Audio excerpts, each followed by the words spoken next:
So a collection like the one recently at Gateshead Stadium on match day was fantastic. The food that comes in there, it's another avenue for us, it's another way of generating food donations. So it's really good. We got 330 kilos that came in from there. So it gives you an idea, if we're giving out 1.5 tons of food in the week, we need collections like that to keep the levels of food up. On average, the amount of food in terms of weight that a person receives is about 10 kilos. So if it's a family of 4, it's 40 kilos. 150 people a week is where we get the 1.5 tons from. So the food that came in from the collection, 330 kilos, is the equivalent of about 33 people, and it's enough food to keep people going for 3 or 4 days. And what you tend to find is when people are in crisis, they make that food last a little bit longer. So it's 33 people within Gateshead that have been helped and supported by the donations that came in from the matchday collection. The volunteers gave 18,000 hours of their time in 1 year.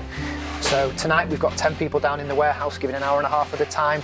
This place was open this afternoon, it was open on Monday. We just couldn't function without volunteers. The guys at the collection on Saturday at the match, they were volunteers from the football club and from the food bank. Everything relies on volunteers. Without the volunteers, we couldn't function, it's that simple. We always need new volunteers, so if anyone was interested in volunteering, you can access information on our website. There's an application form, it explains all the different roles, and it might be that you can give up 1 hour a week, it might be you could do half a day a week. There's 101 roles, and we always need more volunteers to help. So yeah, if you're interested, have a look on our social channels or on the website. So for example, if someone brings in a bag of food, we put it on the scales, it gets weighed on here, everything gets recorded. So we've got milk, juice, soup, and it just replicates all the way down.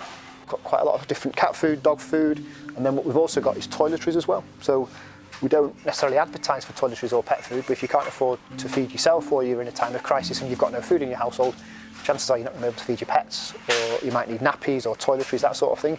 Everything that comes in, and you've seen tonight how busy it is, all the food that comes in is donated. So I think we continue to need people to donate, we continue to need people to volunteer, and sadly the situation isn't getting any better. So we're seeing year on year increased demand. This is our 7th year as existing as a food bank. We touched upon it before, every year is getting busier sadly than the previous year. Demand is increasing, the climate as the country as a whole, people are very, very aware.